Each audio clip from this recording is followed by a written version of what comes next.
Oke, kita langsung aja masuk ke ceritanya ya.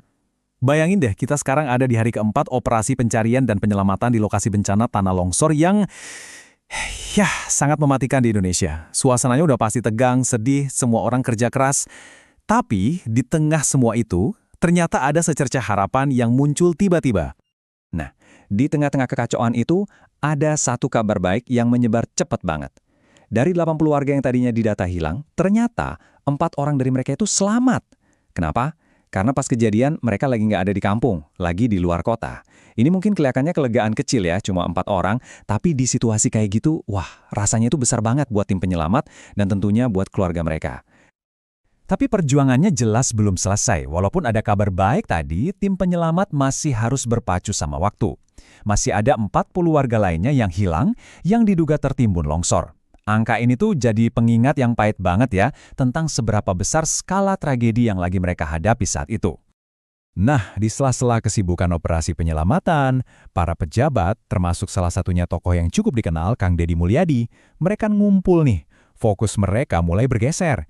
Bukan cuma soal gimana cara nanganin bencana yang udah terjadi, tapi ke pertanyaan yang jauh lebih penting. Gimana caranya biar kejadian kayak gini nggak keulang lagi di masa depan? Jadi, ternyata begini proses terjadinya longsor itu. Ini yang mereka diskusikan di lapangan. Pertama, hutan lebat di lereng gunung itu ditebangin. Terus, tanah yang jadi gundul itu kena matahari. Jadi kering, keras. Nah, pas hujan gede datang, airnya udah nggak bisa diserap lagi sama tanah. Akibatnya, tanah jadi jenuh air, nggak kuat nahan, dan longsor deh langsung menghantam pemukiman di bawahnya. Rantai kejadian yang tragis banget. Dan yang bikin lebih ngeri lagi, para ahli di sana nemuin fakta lain. Ada desa tetangga namanya Tuguh Mukti, yang kondisinya sama persis, sama-sama beresiko tinggi. Ini tuh ibaratnya kayak ada bom waktu lain yang lagi berdetak, yang bisa meledak kapan aja kalau nggak segera diapa-apain. Nah, ngelihat bahaya ini Kang Deddy Mulyadi, atau kita sebut aja KDM, nggak pakai lama langsung ngusulin rencana. Rencananya gini. Pertama, data dulu siapa aja warga di desa Tugu Mukti yang posisinya paling bahaya. Kedua, ajak mereka buat pindah sementara. Dan ketiga, siapin dana buat bantu biaya pindahan mereka. Logikanya simpel banget tapi kena. Mencegah itu jauh lebih murah daripada nanti harus nanganin bencana lagi. Oke, sekarang kita tinggalin dulu ya pembahasan rencana besar tadi. Kita geser fokus kita ke sebuah momen personal yang benar-benar menyentuh. Jadi, di tengah keramaian tim penyelamat itu, mata KDM menangkap sesuatu yang beda. Dia melihat ada seorang anak muda, relawan sipil biasa, bukan petugas berseragam. Bareng temen-temennya, dia kerja keras banget, nggak kenal lelah, ikutan nyari korban. Pemuda ini nggak sadar sama sekali kalau dia bakal jadi pusat dari cerita yang akan kita bahas ini. Biar kalian kebayang pengorbanannya, gini deh, sehari-hari kerjaan dia itu nyari rumput. Dia jual 20.000 per karung dan biasanya bisa dapat sekitar 60.000 rupiah sehari buat keluarganya. Tapi, selama 3 hari terakhir ini, kerjaan itu dia tinggalin. Nggak ada pemasukan sama sekali, nol. Semua itu dia lakuin cuma buat satu hal, bantu sesama. Karena penasaran, KDM akhirnya nyamperin pemuda itu. Nah, dari sinilah dimulai sebuah obrolan yang bakal mengubah hari itu. Percakapan yang kelihatannya simpel, tapi ternyata bisa ngungkap karakter dan impian yang luar biasa dari anak muda ini. Pertanyaan pertama, KDM itu langsung to the point. Dia nanya, jadi kamu nggak kerja, terus makan gimana? Ini pertanyaan yang nunjukin kepedulian tulus ya, karena KDM sadar banget keputusan anak muda ini buat jadi relawan itu artinya dia kehilangan penghasilan sehari-harinya.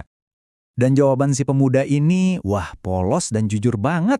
Dia bilang dia di sana karena masyarakat minta tolong. Sesimpel itu. Terus soal makan, ya dia ngandalin nasi kotak yang dibagikan buat para relawan. Nggak ada ngeluh sama sekali, yang ada cuma dedikasi murni. KDM benar-benar terkesan sama pengorbanan anak muda ini. Akhirnya, dia nawarin sesuatu. Ada 2 pilihan. Pilihan pertama, uang tunai, 1 juta rupiah. Pilihan kedua, 2 ekor domba betina bibit unggul. Nah yang ini nilainya bisa sampai 5 juta rupiah loh, jadi ini semacam investasi buat masa depan si pemuda. Nah, disinilah ceritanya jadi benar-benar nggak terduga. Si pemuda ini nolak dua-duanya. Permintaannya spesifik banget, tegas dan jujur dari hati. Dia nggak mau uang, dia juga nggak mau domba betina buat investasi. Yang dia mau cuma satu, seekor domba adu jantan. KDM sampai kaget. Tapi bukan karena pilihan dombanya, tapi karena keyakinan di balik permintaan itu. Anak ini nggak ragu sedikit pun. Dia tahu persis apa yang dia mau. Ini nunjukin kalau ini bukan lagi soal uang atau nilai materi, tapi soal passion, soal sebuah mimpi yang dia pegang erat-erat. Karena benar-benar tersentuh sama keteguhan dan kejujuran pemuda ini, KDN nggak pakai mikir panjang lagi. Dia langsung ambil keputusan saat itu juga. Dia kasih uang tunai 5 juta rupiah, ya, senilai penuh investasi domba betina tadi, biar si relawan ini bisa beli domba adu jantan impiannya. Mimpinya terwujud. Eits, tapi ceritanya belum selesai sampai di situ. Kalian tahu kan, satu kebaikan itu seringkali nular memicu kebaikan lainnya. Nah, inilah yang terjadi selanjutnya. Sebuah efek berantai yang indah banget di tengah lokasi bencana. Baru aja selesai ngasih uang ke relawan muda tadi, mata KDM langsung ngeliat seorang ibu-ibu pedagang gorengan. Tanpa ragu dia samperin, terus dia borong semua dagangan di gerobak itu. Totalnya Rp600.000. Dan dia bilang, "Bu, tolong gorengannya dibagikan gratis buat semua orang di sini ya." Jadi, coba kita rekap ya. Cuma dalam hitungan menit, satu kebaikan melahirkan kebaikan berikutnya. Ada mimpi seorang relawan yang terwujud, ada pedagang kecil yang dapat rezeki nomplok, dan puluhan orang yang lagi capek di sana bisa dapat semangat baru dari gorengan gratis. Ini jadi bukti nyata kalau kebaikan itu bentuknya macam-macam. Bisa berupa uang buat ngejar mimpi, atau sesederhana gorengan hangat yang dimakan bareng-bareng. Nah, cerita ini ninggalin kita dengan satu pertanyaan buat direnungkan. Kalau lagi ada bencana, di saat kita sibuk ngitung kerugian materi dan jumlah korban, sebetulnya gimana sih cara kita mengukur nilai dari sebuah tindakan kebaikan? Mungkin nilainya bukan di angkanya ya, bukan di jumlah rupiahnya, tapi di kemampuannya untuk melihat, menghargai, dan mengangkat martabat manusia lain satu persatu. Terima kasih sudah menyimak.